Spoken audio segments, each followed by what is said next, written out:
Hello, everyone. Uh, I am internally called forth to share this episode before I sleep.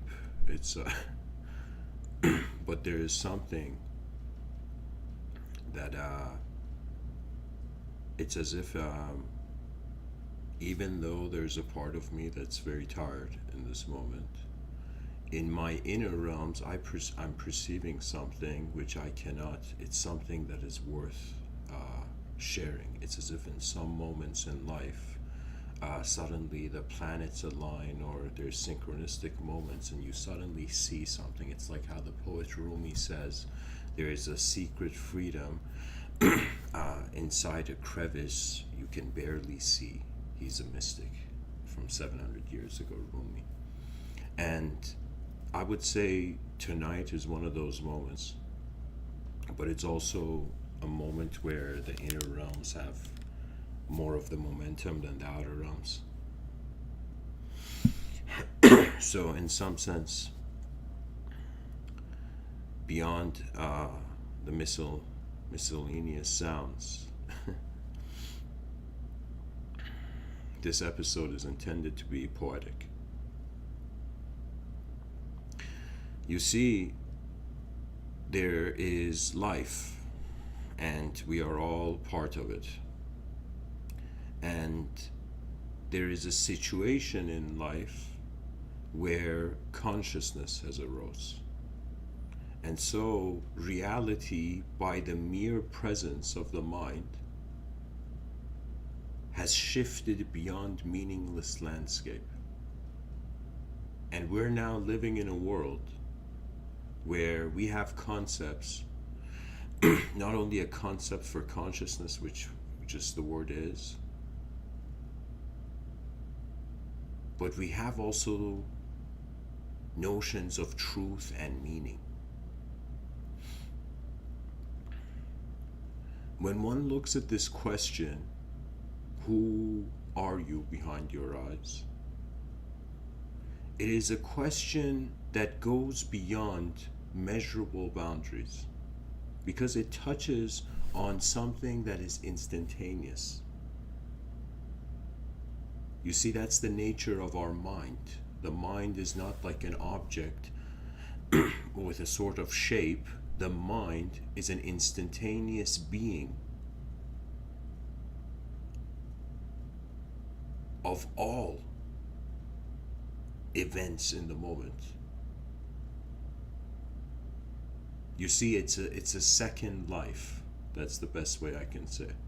That means you can have let's say a camera, a flying camera, record a child from the beginning of its birth to its, like, I don't know, to however far, let's say, like till the child is like 40 years old or something.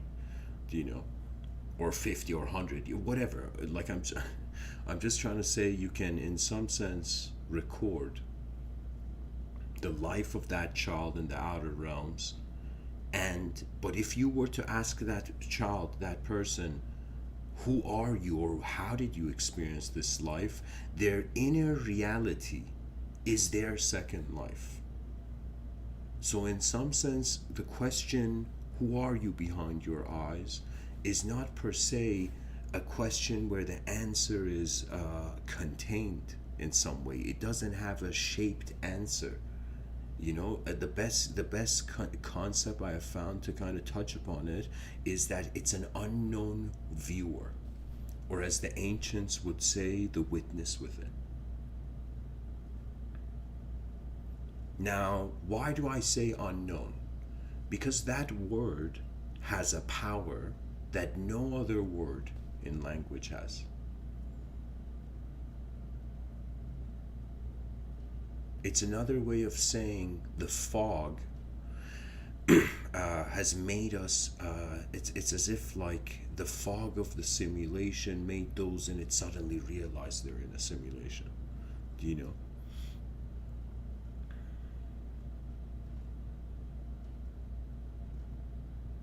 Now, here's the fascinating thing, I would say. when one wonders about this, and I'll get to what I mean by the concept of the roar of the soul. And in case if I indirectly get to it, pretty much it's the concept of care. The concept of care is a force. When a human being cares for something, it's as if for a second, poetically speaking, karma has stepped to the side, and so it's as if the raw presence of the being is there. You see, it's like an unconditional confidence. Usually, confidence is conditional. Usually, certain things need to be in order, and then the person's like, all right, I can do this. Or if you were a pilot, you would see a destination, and then the moment you know how to get to the destination, it's as if the whole confidence narrows down to just application.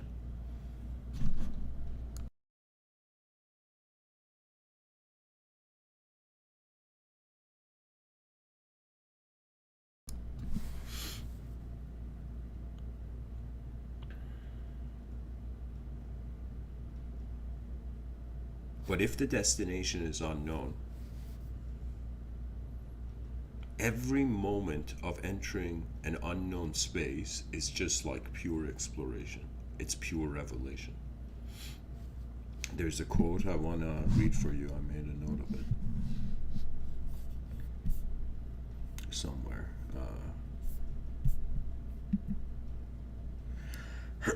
Excuse me. The quote is from Carl Rogers. He says the very essence of the creative is its novelty, and hence we have no standard by which to judge it. You see, that's the cool thing about life. It's like a new human being being born, and that human being can't be compared to anything else.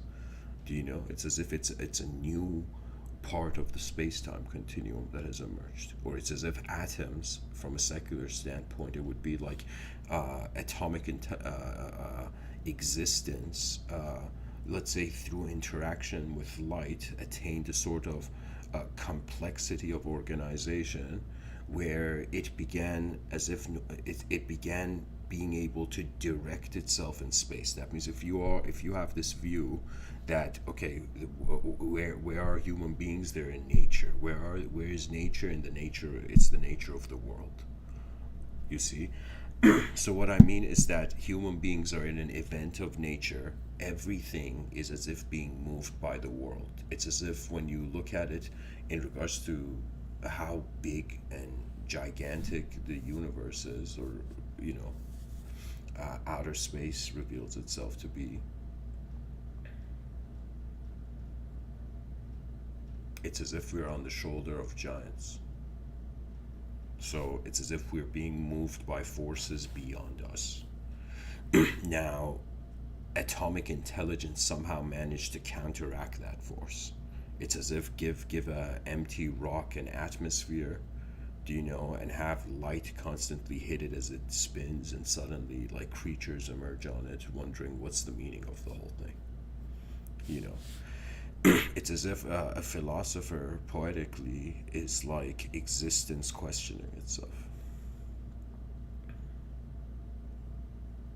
Or it's the ability for existence to question itself. You see, the human mind is so fascinating that right now, as I'm sitting here, my body is fixed in the space-time continuum, but in behind my eyes, how I am looking at the moment, how many different attitudes a person can have, right? Because usually personality is defined by certain attitudes or traits, but really what's going on, it's like just like our breathing, inhale, exhale, there is this constant simulation arising, simulation closing, simulation arising, simulation closing of our personality, and in regards to how it is, how it finds itself in a rhythm of expressionism. Now, this question of, just to keep in mind the notion of novelty, who I am behind my eyes is strangely, excuse me, who I am behind my eyes is strangely an awareness of the whole moment. But when I close my eyes and I see image, and I wonder about where is the image when my eyes are closed. When there's no light entering my eyes, how am I seeing? Or when I see my memories, it's like, where is the background or the wall of that hidden screen where imagination displays itself when our eyes are closed, imagination and memory. You can say the difference, you can say memory is like familiarized imagination. But in some sense, when a person remembers the past now, it's as if it's a time traveling act behind their eyes. But the thing is that there is an awareness that is aware that the body's here. And then when you close your eyes and remember a moment or visualize something, there's an awareness to that inner screen of perception, right? So it's as if, like they talked about in the yogic view of a third eye, and the New Age community kind of, gulped that in a way where they thought, okay, it's the pineal gland, it's like an actual third eye. But to me, the third eye is just awareness to awareness. It is recognizing that the mind is not object oriented. How the object animates is the effect, and the mind is standing in a causal position that is instantaneous, not bound in time. You see, this cause and effect method, or let's say this attitude that we have, that things were caused and it's like their effect, it stands true in regards to physical reality. But when a person closes their eyes, the cause and effect is completely different. Sometimes I have this feeling where the mind is as if it's like peeking through another dimension. It's like gazing through some sort of narrow, it's as if a door slightly open, and it's like that door is another dimension of the nature of how intelligence is being to itself, right? So the mind sometimes feels to me as if it's like there's a hidden door to it. But at the same time, there's moments where I feel that the brain is so advanced that it is copy pasting outer perceptions, or what appears as outer phenomena, and in some sense playing with it. You see, I have thought for a long time that when you think of a temporary creature, if you identify as a temporary entity, your whole life will be defined by work, because there is a value system, because there is an ending. But if a person was an eternal, if we took for a moment considered what would an eternal entity do, an eternal entity would not have any value system confining its energy. So it would in some sense be play. And so you got to think of it this way, that all right, there's the micro macro, and then we have the notions of the conditional and the unconditional. So we went through a phase of, let's say a person goes through a phase of micro conditional, okay, and then they go through a phase of understanding the macro conditional. That means it's as if like facts are in some sense like images that don't fade, you know. Now, as if the nature of the mind was seen to be a sort of river of perception. Like right now, as I'm speaking to you, I would say sure. Like, in the outer realms, I would say yeah, I'm speaking. But in the inner realms, it's not speech. It feels to me like swimming. It's as if I am swimming in a current, and sometimes when I find the current, then the rhythm goes on its own. So beyond the conditional micro factors of reality, beyond the conditional macro factors of reality, or at least the ones observable, we reach the point where again it's an entrance into the unknown. You see, in the outer realms, due to the nature of duality, the known unknown game is like eternal.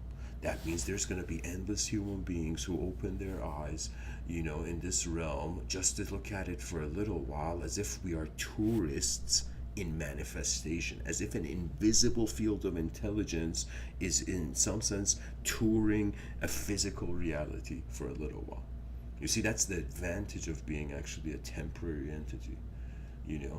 It's as if you have shape, you can play with shape. It's another way of saying, like, I'll say it this way: what appears to a temporary being as death, to an eternal being, is just a different tune, as if it's a different piano key of a multidimensional piano, man.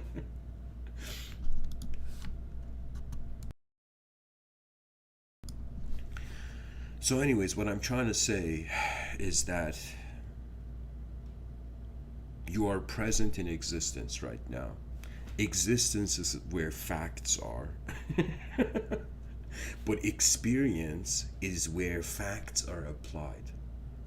And so, if I take it back to this notion of truth and meaning, if you look at the truths that people consider, it's all in singular, instantaneous causal position. Do you know?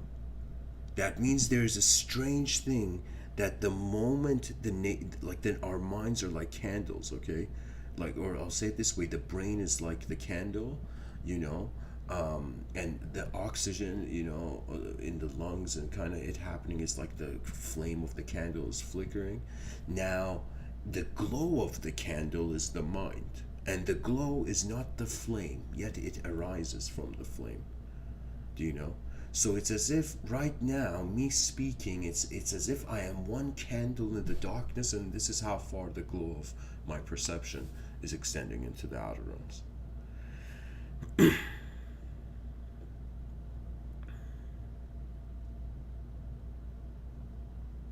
Truth is the causal position, meaning is the effect. And this is something that the species has to somehow, all the intellectuals on the planet and philosophers will have a huge role here. We have to find a way to see how we can awaken humanity, and this is a huge challenge for materialists and secular society. That if we are, just for a second, fathom that you have your whole life thought that we're just objects, just entertain this notion, okay? Just objects. Now suddenly you're like, what if there are other dimensions, and what if intelligence also extends into those dimensions, right? There can be a view of the soul, that the soul's there from the beginning, and there can be a view of the soul that the way you live in this life animates your spirit.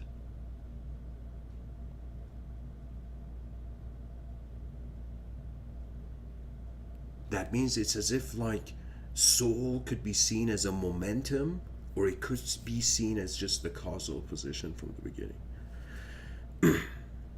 And I'm using the word soul, but you got to realize any time a concept gets closer to the unknown, and I've even termed the word the language threshold, it becomes more poetic, because there's more space between its validity. You see, even though we're living in 2022, the entertainment of people, that means one of the biggest question, and I'm going on a tangent inside a tangent here, is that why are people not satisfied? Why is television not just documentaries 24/7? Why is there fiction? Why is there science fiction? Why has the human mind entered a sort of romanticism with its future?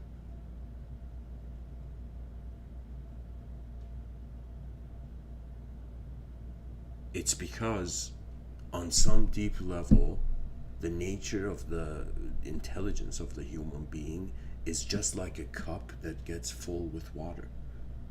Once it's filled, it is not enough. Either the cup has to become bigger, right? Or in some sense, water has to be poured out. This is a ridiculously good metaphor for reality, a glass of water, right? That means children, their glass of water is empty, right? And let's say you're a child and you're indoctrinated in a certain way, so that glass of water is full. Now all it has to do is that glass of water has to, like, in some sense, turn, and the water has to pour out, right? And direct experiences need to fill up the vessel of the intelligence that we are. You see, this is the interesting thing I'm trying to say here, that when an object wonders about how it's being an object, it gets introduced to a subjective state and subjective familiarity. That means what somebody says, oh, look at that, that's creativity. No. It's a familiarity with a state of being, that the person, when I say familiar, it's as if instantaneously know. Just like, let's say, a sculptor or an inventor, the instant you see the idea's activation, it's like it's instantly there, right? So just keep in mind this sort of dynamic dimension to intelligence as well. I'm trying to say that it's as if we have weaved reality with certain strings, and as the species enters the future, it has to consider beyond its materialistic dimension, like what can it do? You see, there's a level of spirituality where I would say it's humanized spirituality. Religion to me is, even though there's transcendental notions, it is humanized. It is a state of mind for a human archetype to entertain, right? But there's a certain level of spirituality where this is where mysticism comes in, where it's as if you're trying to reach the edge, or the furthest edges of the sky of what you know. You see, it's as if there's certain relationships with the outer realms we maintain, but when it comes to relationships with the inner realm, if the person does not treat, or if you do not become a student of your mind, you have missed out on, the privilege of a lifetime.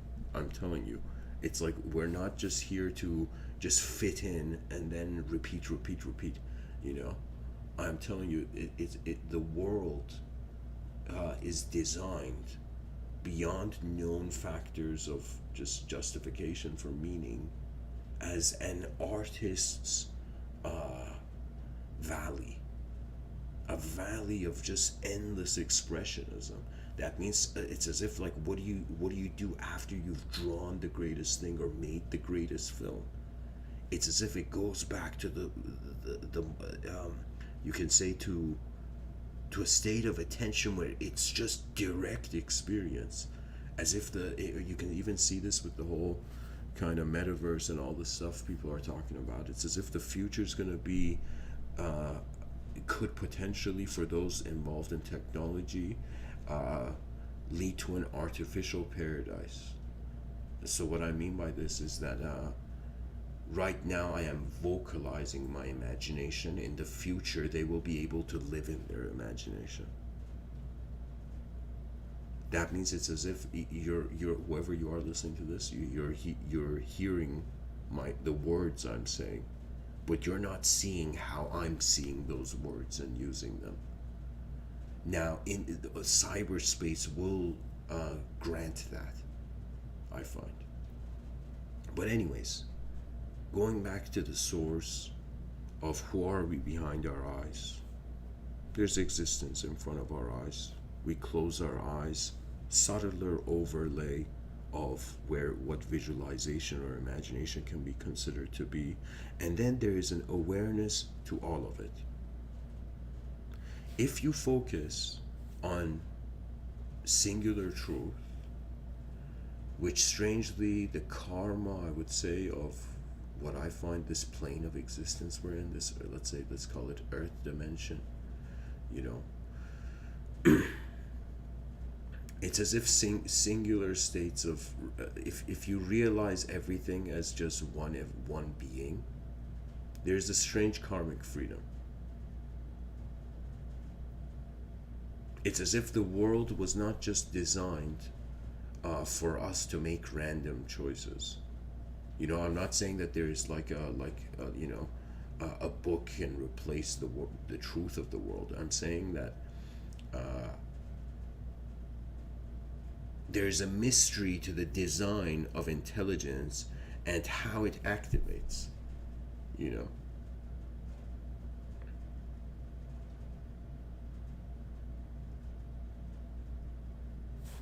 Right now, an object cannot be the whole moment.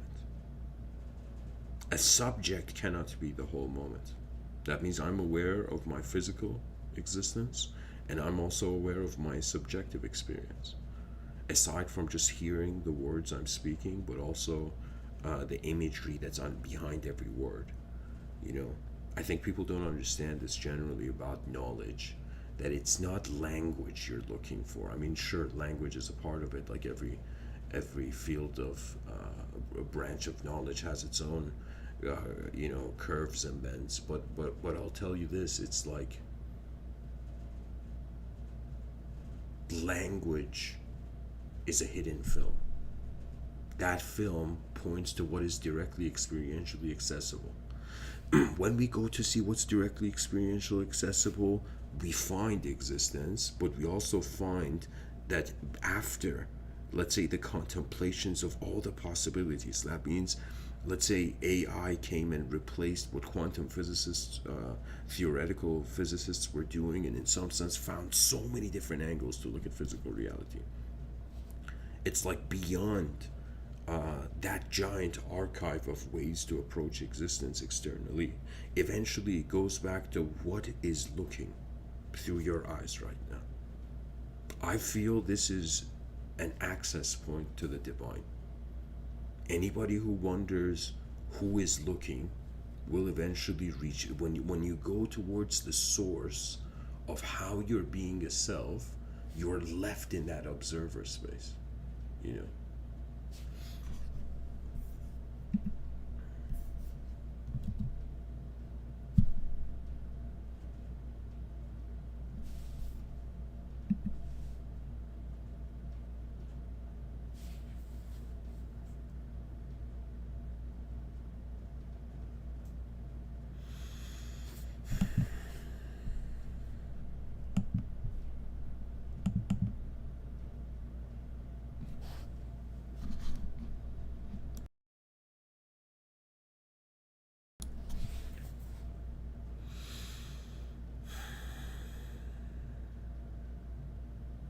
There's a quote I want to read. It's from Attar, Farid al-Din Attar, this Persian Sufi mystic from, I don't know, 700, 800 years ago. He says, strive to discover the mystery before life is taken from you. If, while living, you fail to find yourself, to know yourself, how will you be able to understand the secret of your existence after you die?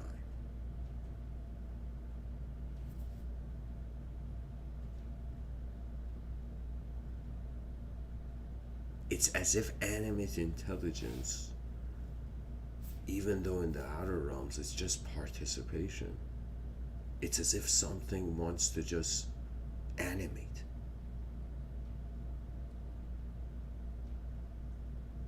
It's as if expressionism before definition. It's like an urge. It's as if our inner life wants to control the outer life. That's like one of the best definitions of free will, I think. Now, in the inner life's movement, eventually it will reach a point, or maybe the ego of every person deep down knows it is hollow. It is momentary. You see, it's bizarre. I could totally, appreciate existence if it was an eternal viewer in the outer realms, as if the eyes never ended. But the case it is for now, for this plane of existence, is that sight is eternal, or the seer, which is the intersection of, and I shouldn't say intersection, it's as if it's like one, just like sky is like the edge of the universe, it's one space. It's as if sight and the seer are one space.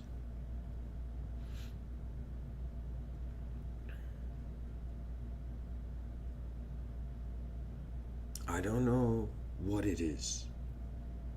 To be honest, when I look at my life, it's as if I have been more like a distant observer.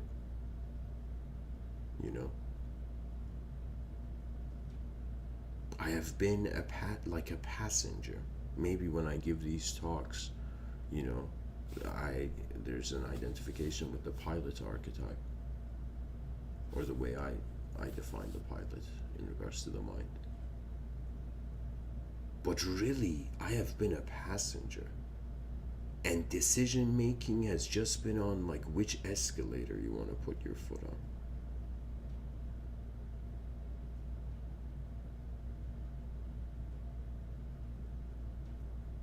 You see, when we look out in front of our eyes, it's just complexity. That's where it goes. It's as if the edge of the outer sky is infinity,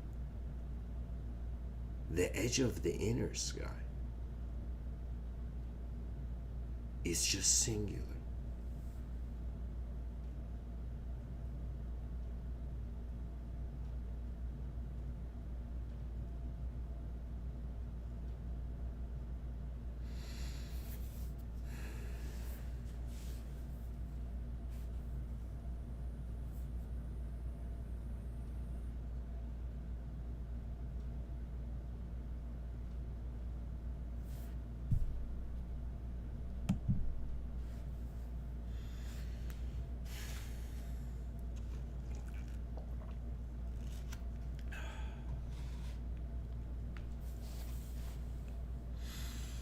The roar of the soul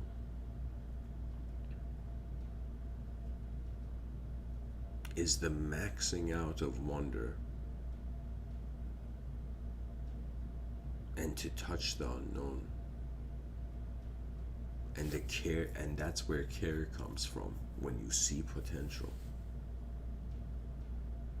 You know, human beings, there's a lot of people who act like you know, family is their main focus, but it's as if beyond sounds, names, symbols, the species has not recognized its presence. You see, it's as if there's the responsibility that comes with being an individual in a cosmic landscape is that the only attempt to be big is connection with the space, you know? It's as if right now, let's say an individual being wants to remember itself as a universal being. So it would first look at the source of the individual. And it's as if like a person going from, okay, it's just me here, and then going like, okay, it's just the whole species here, and then going like, okay, it's just the planet here, okay, it's just this galaxy here, and eventually reaching a point where it's as if your heart and the edge of the sky are holding hands. You see, it's as if I think this is the purest force, even though love, our species values love as the highest ideal, and even mystical traditions, spiritual traditions, you know, because it's like a direct being. This might be a strange thing to say, but it's as if two human beings in love, it's as if both their moments have become one moment, you know.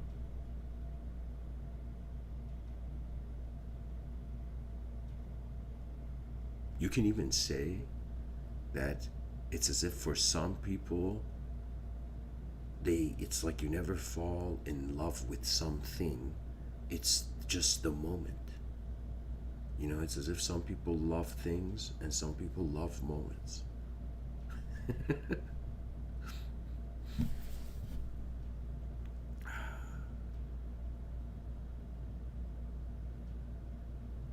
To be responsible as an individual, to be responsible as a species, and then to be responsible as the universe.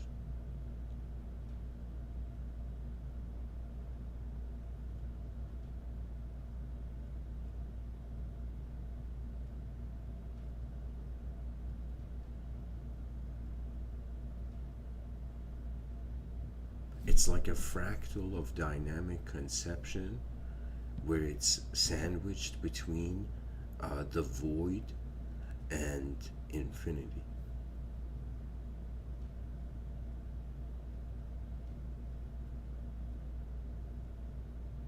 Or, excuse me, I should say it this way. It's as if infinity is sandwiched between the singular and the void.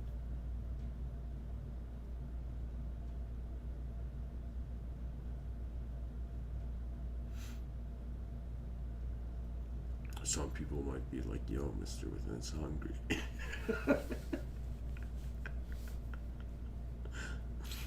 Oh,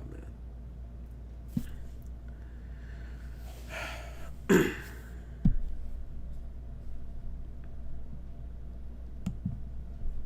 To me, it just goes beyond language, it goes beyond concepts.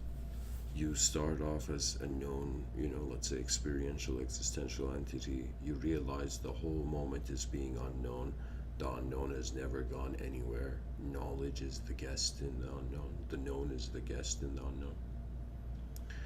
And when you think about truth, and if the unknown has always been there, it is the most instantaneous thing, right? So truth will be unknown, which means the causal position is unknown.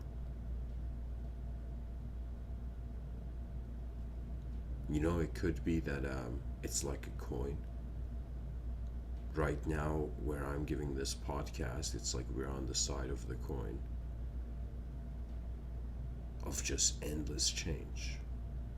But on the other side of the coin, or just endless effect,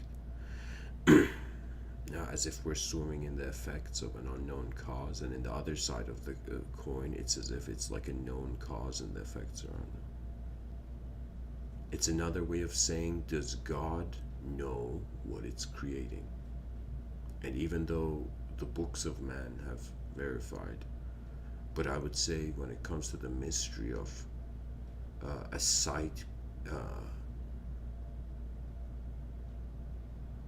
how would I say it? It's as if like truth could be in the room and the person could not see it.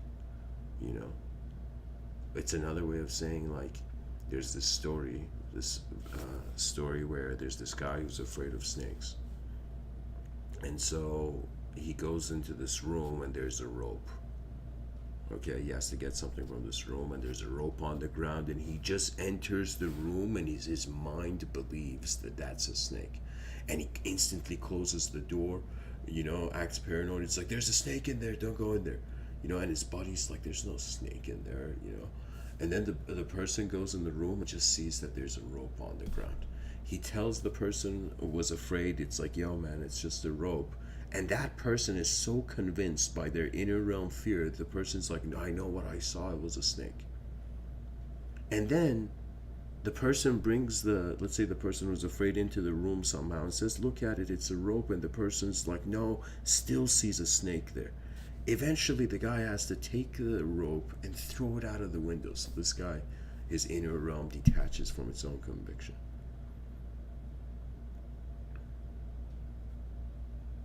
It's as if the truth was that it was a rope, but the mind saw it as a snake,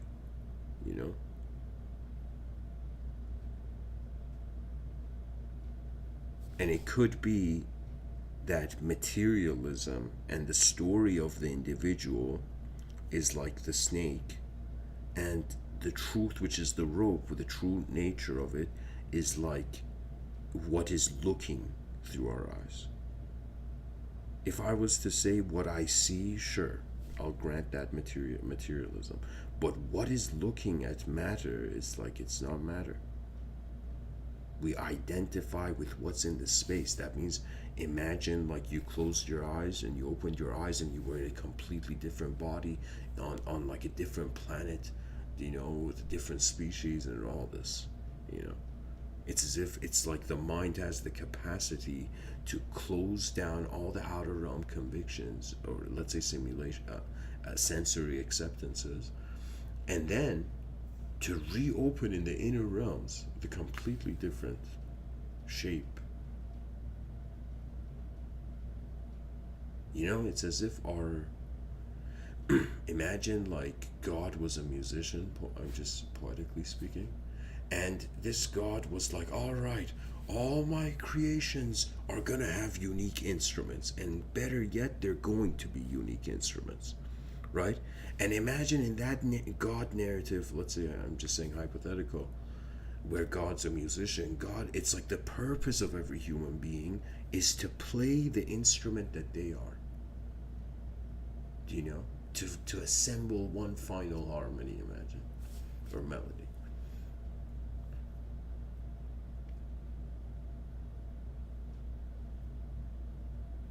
It's just so strange that there's consciousness to anything at all. It's as if like memory can dance as much as it wants. Uh, the eagle that flies in the sky is not limited by the branch it sat on.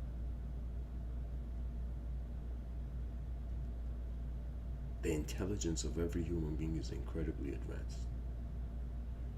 And its advancement comes from instantaneous knowing, which I would say this is even beyond the notion of confidence. Can you imagine? It's like some people are confident, some people are beyond confidence, you know?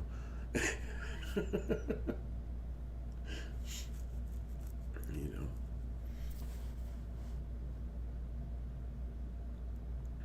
Because it's just raw expressionism.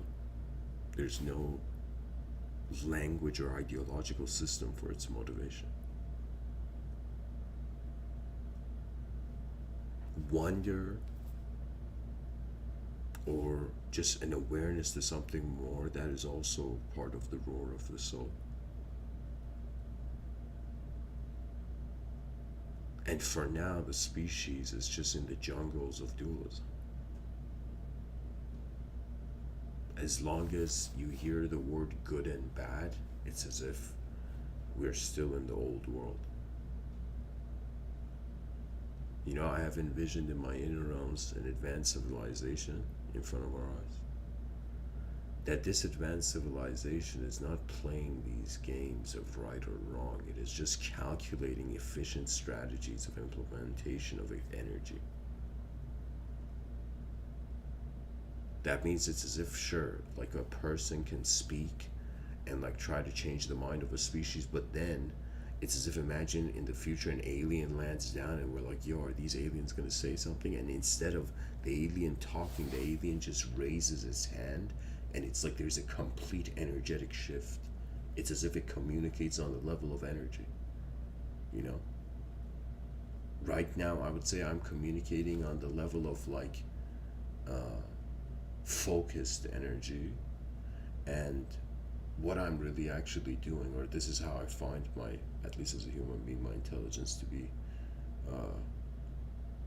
awake. The way it happens is that it's all attention. It's as if, regardless of my body, regardless of all the thoughts I have, I am just attention. And it's so strange because this attention cannot have a desire the moment it realizes its nature is like space. You see, if you're something in space, then you can have a relationship with all the other things that are in space. But if you are the space, which is the nature of the mind, again, the unknown viewer, then it's like you can't have a desire because it doesn't make sense. It's as if it's not something, because the mind's, again, not an object, it doesn't have hands to hold. It's just like an attention that's just being piloted in the space-time continuum in accordance to some, I don't know really what the complete domain of its influence is. There are moments where I totally notice, okay, my thoughts are because of my response and subconscious response and reaction to the stimulus, like to everything that's in the environment, you know. But there are moments where it's as if I am in the outer realms experiencing that moment of existence, but in my inner realms, it's like the second life has moved differently. The inner life has moved differently than the outer life. And the ways my inner life moves, for the secular, you know, this is my personal strategy for secular audiences, that just the whole idea of materialism, the best concept we can hold on to for in the future is that we're antennas. When the day we hear, you know, materialistic, or I should say, atheistic neurologists, you know, talking about us being an antenna, you know, it's as if there is a hope. Because really, the problem of consciousness is that it's a multidimensional occurrence. But the problem of materiality, it's that it's a singular existence. That means it's like, this is where I find personally a lot of spiritual people are like, I can't decide. Is it one materialistic existence, or is it all completely God's will and God's mind, a completely, you know, non-physical reality? Because that's really where people are left. You know, they're like, okay, it's just stuff, or it never was stuff. You know, it's like, you know, God is watching its own imagination, as if, you know. But the era of advanced communication is the suggestion that the species has to find humility. This doesn't mean that our libraries have been meaningless. This doesn't mean human history has been meaningless. It just means that we must prioritize exploration from unknown states as a sort of reset switch for our conditioned psychology of human beings. This is why I find personally, there's this speaker named Terence McKenna, and Terence McKenna kept promoting this, like, you know, a sort of spirituality or spiritualism, or I should just call it shamanism, right? Where the person was having a relationship with a plant chemically, and then their state of mind would alter. They would see something different, and then they would be a completely different person. And then people would be like, you know, mushrooms, you know, order more mushrooms on your pizza. But what I'm trying to say is that it's all just a change of event. You know, I have this theory, honestly, that we don't just get bored of stuff. We get bored of our attitude towards stuff. And the more the future generations enter a technological realm, we're going to see, like, this is going to be one of the biggest reasons in the future why human beings transition into cyberspace. Because they're bored of what they can do in the outer realms. Because in order to be a human being, it's not about seeking complex truths or understandings. It's more about maintaining the simple levels. This is something where I would say, to me, it took a while to understand, because it's in my inner realms. The speed that I happen is not the same speed as the outer realms. So that means when I close my eyes, my attention moves so much faster than how it's just when I open my eyes, it's just starting from where my head is. You know, you know, I mean, not just my attention, my sight is starting, and then it's like all the other senses are there. But ultimately, there seems to be the self, which is a singular receiver. That means before I'm you know, think of it this way. Think of it for a second, not I'm a person speaking to you. I'm just this point in the space-time continuum that is gravitating everything to itself. And then all its sensory perception, everything the mind externally has access to. And then internally sharing it, you know. You know, a philosophical argument could be made that the most sophisticated lecture in a university could still be equivalent to a bird, you know, chirping on the branch. You see, it's like meaning has an inner destination and also has an outer destination. But the outer destination is based on choice. The inner states are more like revelatory. It's just they happen and they reveal itself. Just like how our breathing is automated. To me, the nature of my mind, my relationship with my how whatever I am right now is happening as an intelligent phenomena. It's honestly an acceptance of the space which allows all the phenomena to everything to happen. It's as if on some level I trust how I am being in it, which is allowing all what I'm doing right now to happen. If that trust is broken, then it's as if my attention doesn't want to even be here. You see, it's as if our desires are kind of like our future selves that haven't happened yet, reaching what they want. In the inner realms, a person can just visualize like a Ferrari, but in the outer realms, does it mean it's in their driveway? No. But in the inner realms, they could visualize it, and they can go actually sit in that Ferrari, and they could suddenly see that Ferrari transform to anything else. And it's really application oriented. Just think about this. Why creatures? So they apply their potential. Just this whole notion that things have a potential and they actualize. Like just in that idea we see, it's as if evolution was like some force's application. You know, some force is applying itself to this moment. And the poet Rumi had such a nice way he would speak about it. He would say the soul of the moment. I really like that phrase. It's another way of saying the unknown moves, and so knowledge gets stored. I think one of the biggest challenges in life is not to know life per se. It is to know the unknown, and once you've realized the unknown is unknown, you realize there's nothing else you can do. And when that sense of nothing else comes, all the simulations of the psyche stop.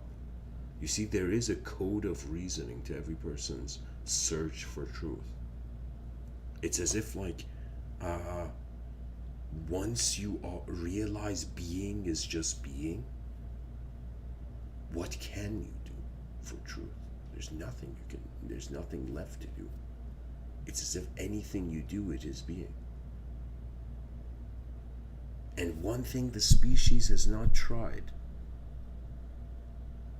is an instantaneous assumption of collective being, unconditioned. You see, the futures may be so bizarre that it's not just going to be a concept of soul, or the soul travels, or multidimensional attention became multidimensional. It's going to be this view where we're going to start realizing that bodies are like gloves. That means what is looking out through our eyes is an energetic presence, and think of it at a certain level. And all energy on that level is connected to it. Again, like an antenna suddenly picking up frequencies.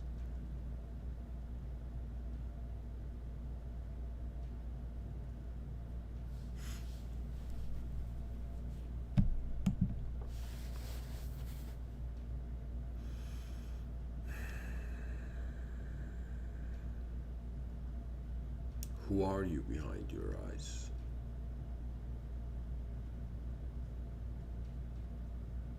And beyond words, the experience of worlds, it may very well be non-dual. It's as if we could say the story of history for future generations, where that we were nothing first, then we were animals. Or think of it this way, we were nothing first, then there was a planet, then we were animals. Then animals became language-oriented humans. Language-oriented human beings, the language of their minds expressed into the outer realms. Therefore, technology is like the third life. So right now, let's say there's an inner life, outer life, and then there's a cyber life. Right? This me giving this talk could be seen as like my cyber life, which may echo beyond my physical existence. But what I'm trying to say is that when it goes beyond the boundaries of, like, when you wonder about meaning, the meaning of meaning, it just takes you down to mathematics. Starting from 0, 1, 2, and then it just keeps going from there. Because conceptually, what can we touch? It's as if we are in the outer realms, we're existentially limited. In the inner realms, our limitations are just the same limitations of someone with a box on their head. It's as if they require to take it off, but the box is not physical. The box is belief. And I'm not talking about religious belief, because there's a concept of faith there, and faith is unconditional, but a belief is conditional. I am talking about, it's as if eternity entered a museum of temporary artwork, and the moment it touches that artwork, it becomes it, or not museum, gallery, and you touch the artwork, you become the artwork. It's as if this lifetime of mine is just the touch of an eternal field. It's as if maybe a tiny percentage of how the unknown witness within his being is this. And I don't know, I mean, sometimes, like, I remember hearing this talk from this very, to me, appears as a liberated human being known as Papaji. And Papaji had this view that the moment you realize, in an instant of silence, that what is the truth is nothing else is needed for it. When you realize being is being, the simplicity and the shock factor of that renders you as just an enjoyer of the realm. And here's the cool thing. The mystical notion of an enjoyer, or even this concept of Satchit Ananda,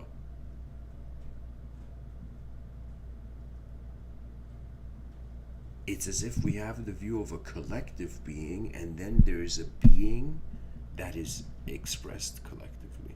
That being.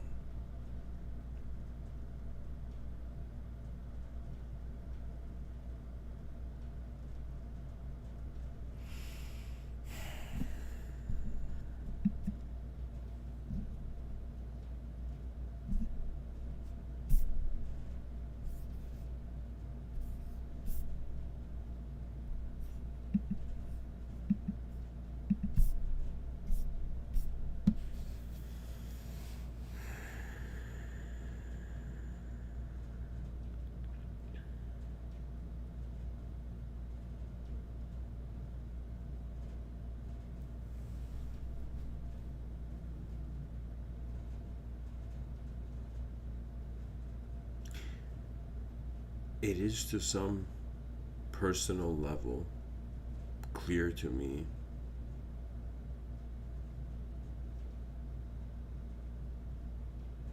that a temporary opportunity for a potential eternal remembrance is given. And I think the biggest choice the future has to make is how it wants to remain human. This is one of the big challenges of future generations. That means something I think every parent should teach their child is, like, care for the humanity you're in once. Like, it's so volatile. Because we are emotional beings, it's like it adds another dimension to life, but at the same time, it's like what we have built can be pushed down like a domino as well.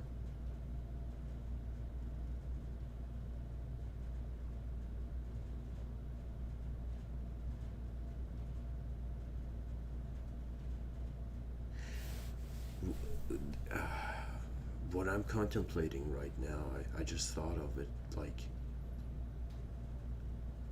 something can be seen as if like from the past, present, future model, where, how would I say it? It's as if something, think of the statements as this, it's as if XYZ will be, think of that as an example of the future. XYZ is, XYZ was.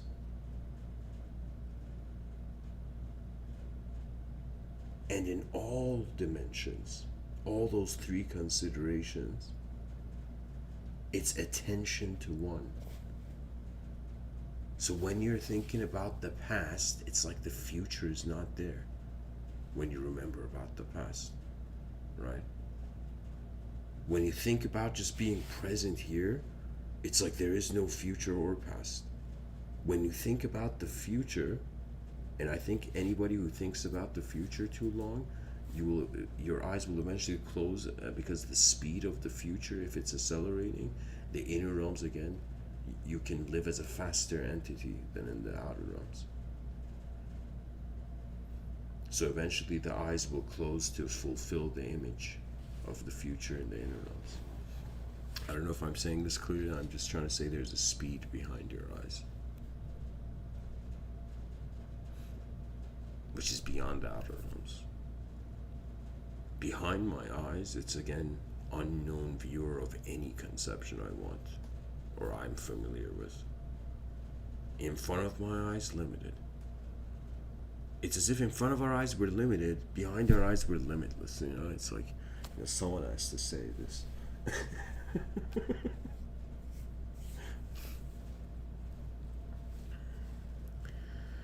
Anyways,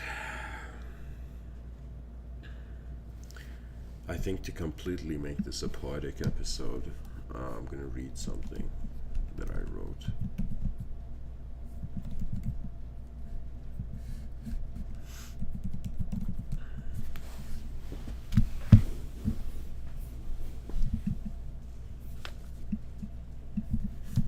I wrote this poetry book, I think, in 2015-16, called Rahmana, Rahmana. And I feel like I should read the 15th poem. And the 15th poem is called The Divine is Not an Idea, which is, okay.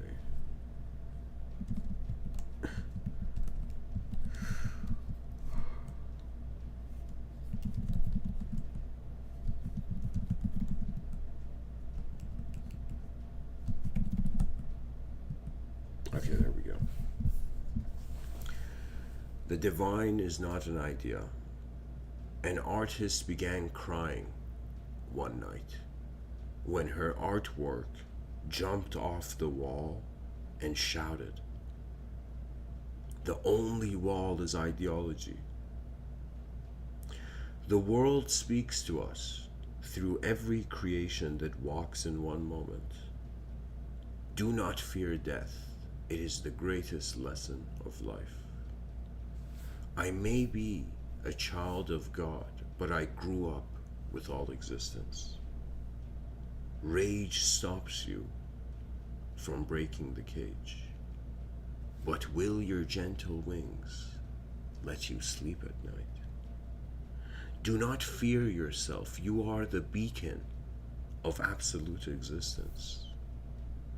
All realities shall bow to the universe within. Do not fear blind men spinning with sharp canes. Even lions will at last roar last. The divine is not an idea, but an experience faster than lightning. The child that has learned to play with space and time is beyond time and space. Poetry is the most beautiful mistake. When your feet have become the center of the sky, Heaven will embrace earth before any name could touch sacred ground. A poet, a poet bleeds with his breath. Is blood just a color? Question mark. And that's how the poem ends, you know.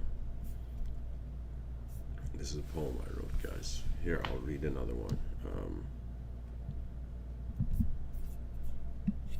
Let me see what 27 is. 27, the heart of the absolute.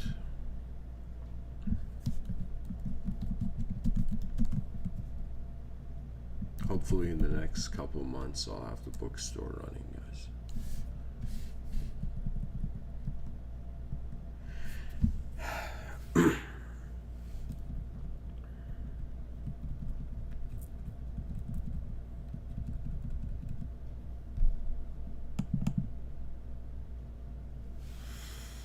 The heart of the absolute.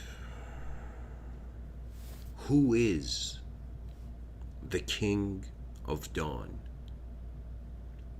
Shattered by no force other than the love of all that I am in one moment of being. The doors of heaven are made on earth. Do not doubt the wisdom of the world you're in. Every child began deathless.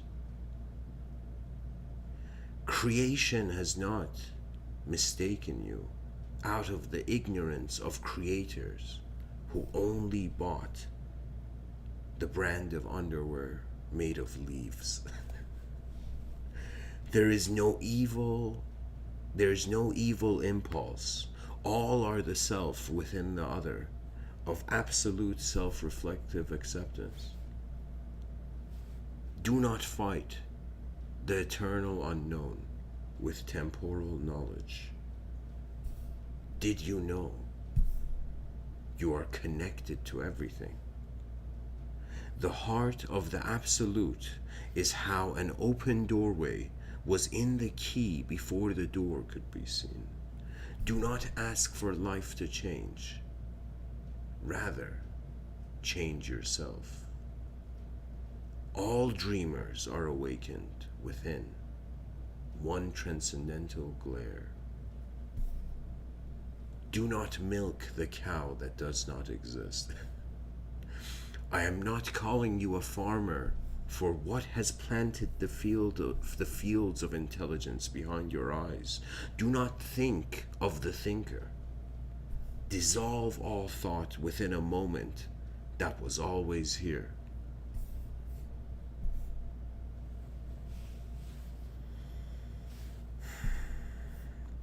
And there's a poem right after that. I'll read that, and poetic episode complete.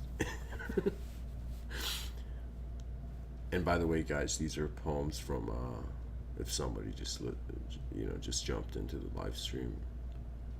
The poetry book's called Rahmana. I'm going to read this last poem. It's called The Children of Our Children. Once the shadow asked the sun, "Why am I here, Father?" In that moment, as the universe began crying, all existence fell to its knees beyond religious allegory. The heart opens once your vision does. What gives the moment an ability to write in utter emptiness?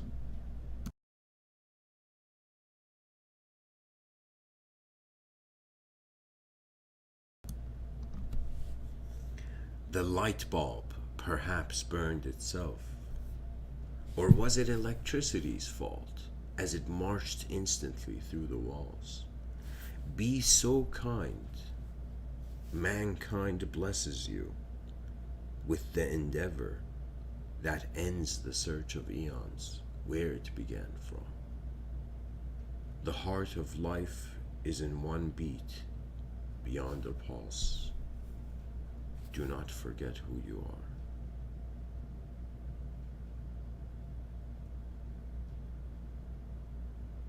The heart of life is in one beat beyond the pulse. Do not forget who you are. That's the thing. The moment we identify with change, we forget. But if we are being, that means you can say a person can forget what they did, but they don't forget what they're being. You know what I mean?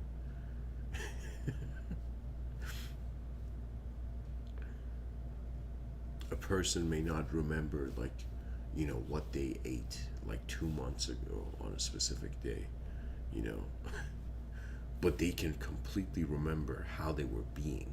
It's like that's way more of an instant remembrance.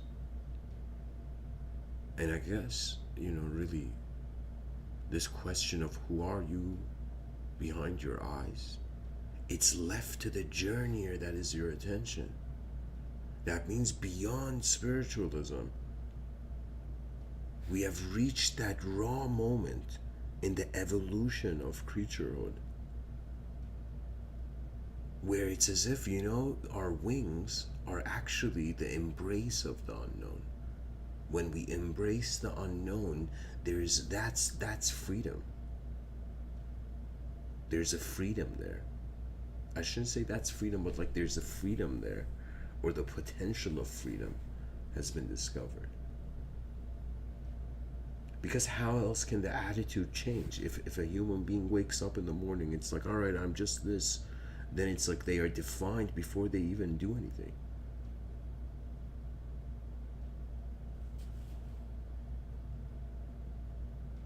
This might be a very unique statement, I'm going to say, but we require to build a civilization for the spontaneous. It's prepared. Right now, my attention's existing. Right now, my attention is experiencing its existence. And right now, regardless of what happens, just like energy cannot be created or destroyed beyond the games of the self,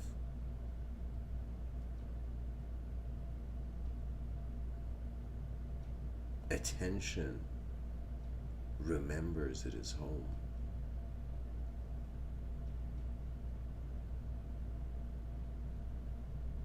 For the universe of the universe has no face. There are no walls at the edge of truth.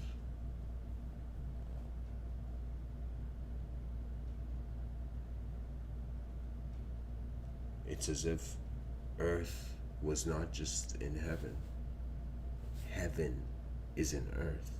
This may be such a bizarre theological idea, it just occurred to me. But what if what was looking out through the eyes of human beings was a heavenly dimension? In ancient mysticism, I remember seeing this thing where, this sadhu in India, they asked him, it's like, what's going on, man? And the sadhu was like, it's the game of the gods. It's like the gods are playing games and we're like, we find ourselves in it, But if you think about what is looking through our eyes being unknown, and the gods we are like, customized characters for the gods to play with, it's or play through. What I'm trying to say is, this is the hilarious thing, and perhaps why when you look for absolute freedom, you'll never find it outside. Or I shouldn't say, you can't find it outside, because it's the one that's looking. Freedom is what is the one that's searching, the source of the search.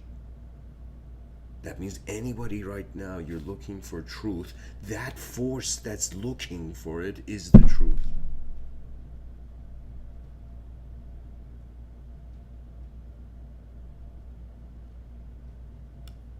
And it's another way of saying, maybe there isn't an eternal being, but there is being eternal. You can be eternal, but not an eternal shaped being. You know what I'm saying? I shouldn't say eternal shaped being.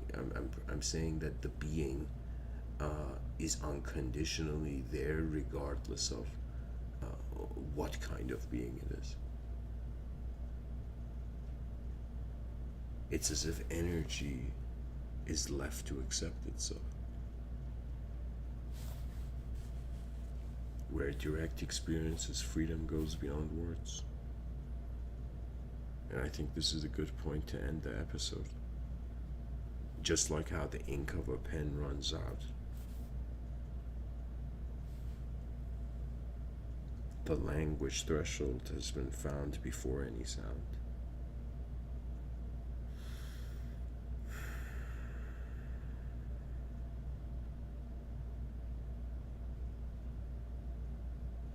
Imagine all senses of self roaring in one instant.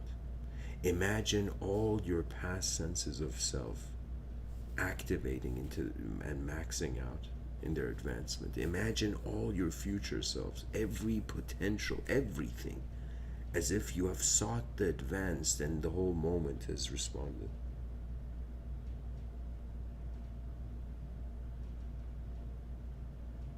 For to remember the ultimate is to be it. Thanks for listening, guys. Much blessings and namaste.